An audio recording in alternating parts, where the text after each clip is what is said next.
Sea Rim State Park is located 22 miles from Port Arthur and 10 miles west of the town of Sabine Pass in far southeastern Texas.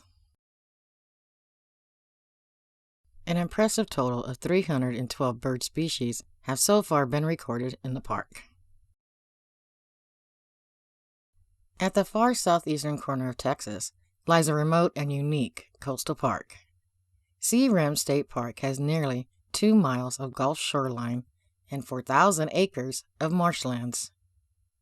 The park is an important nesting area for various marsh birds and provides an initial stopover for migratory species traveling the Central Flyway.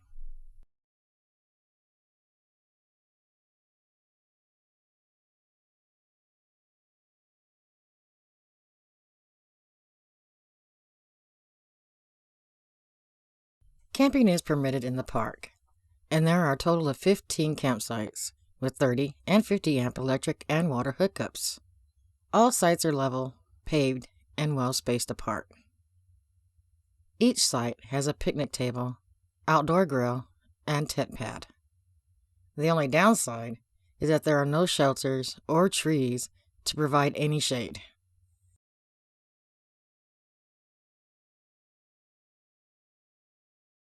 A total of 75 primitive campsites are also available on the beach. We knew there was going to be trouble when this family of raccoons appeared out of the tall grass next to our campsite.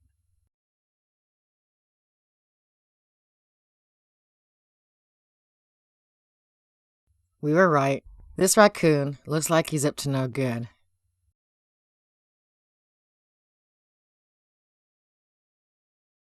Known for the distinct black mask and ringed tail, these opportunistic feeders consume a wide variety of food, including insects, fruits, nuts, birds' eggs, and of course, garbage.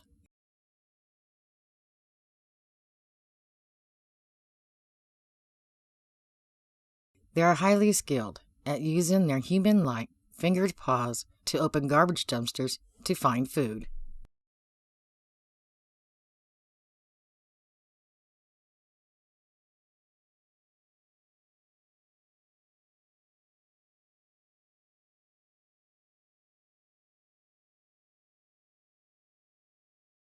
The best area for birding is along the Gambusia Nature Trail boardwalk.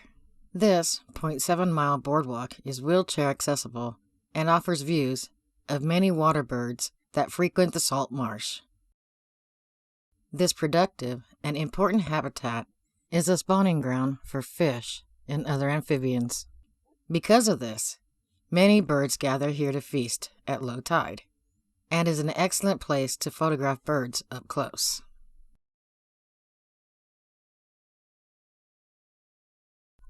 The clapper rail is a fairly uncommon year-round resident and is mostly active during early morning or late afternoon hours.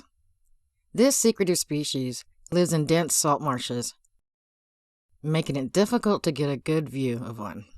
The boardwalk is an excellent place to see this elusive bird out in the open on the mudflats at low tide.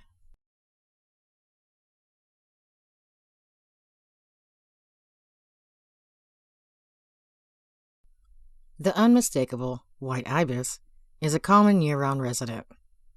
The adults are white with narrow black wingtips that are mostly easily seen in flight, a red decurved bill and pinkish red legs, and a white eye.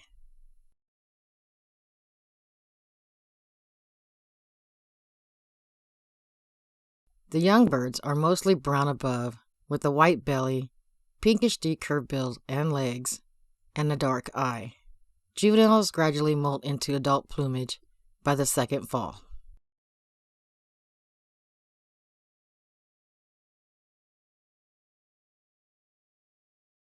Unlike most egrets, which are typically white, the reddish egret has two color morphs.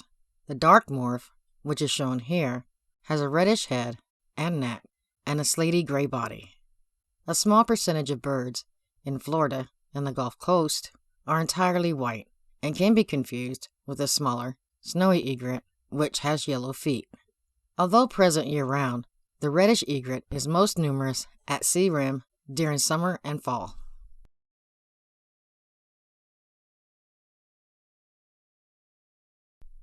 The laughing gull is by far the most numerous gull to be found along a Gulf coast. During the breeding season, it has a black hood and red bill. Winter birds, such as this one, has a dark smudge behind the eye and a black bill. This individual is transitioning into winter plumage. Within the United States, the laughing gull is mainly restricted to the Gulf and Atlantic coasts.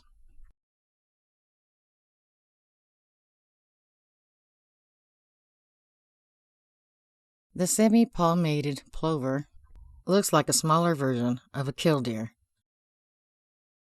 with only a single black breastband.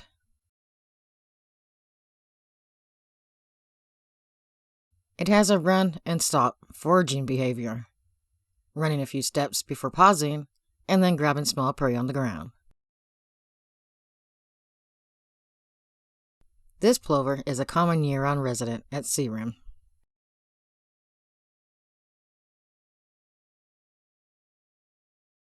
The willet is a large, plump shorebird that looks similar to the greater yellowlegs, but has grayish, not yellow legs. There are two distinct subspecies of willet in North America. The western paler race nests in marshy grasslands in the interior western states. The somewhat heavier barred and thicker-billed eastern race nests in coastal Atlantic and Gulf salt marshes. Recent studies, including genetic, indicate that the two subspecies may soon be treated as a separate species. Although the willet is a very common year-round resident at sea rim, only the western race can be found in winter.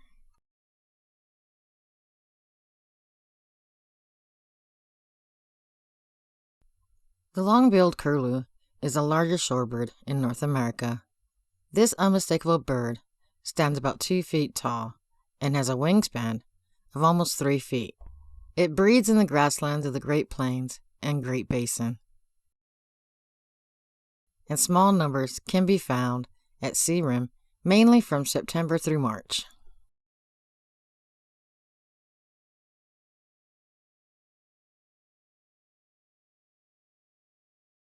Measuring only 5 to 6 inches long and weighing approximately 1 ounce, the least sandpiper is the world's smallest shorebird.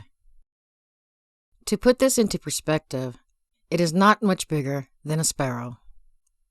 Unlike most other small sandpipers that have black legs, the least sandpiper has yellowish legs. However, they can also appear dark in poor light or when covered with mud. It is common throughout most of the year. Formerly known as the olivaceous cormorant, the neotropic cormorant is a common year-round resident. The browner individual in the foreground is a juvenile. The adult bird, with the thin white plumes on the side of his head in the background, is in breeding plumage. Neotropic cormorants look similar to the double-crested cormorants, but are slightly smaller with a longer tail and a narrow white border that forms a V at the base of their yellowish throat pouch.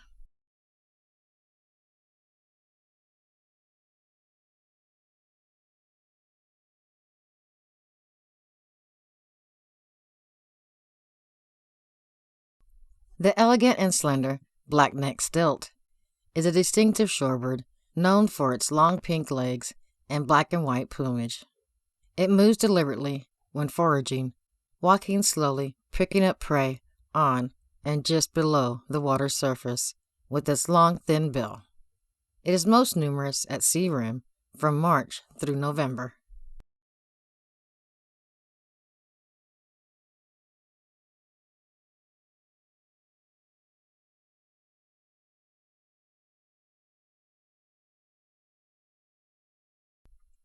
We were amused by this sign. It appears that this guy was also amused.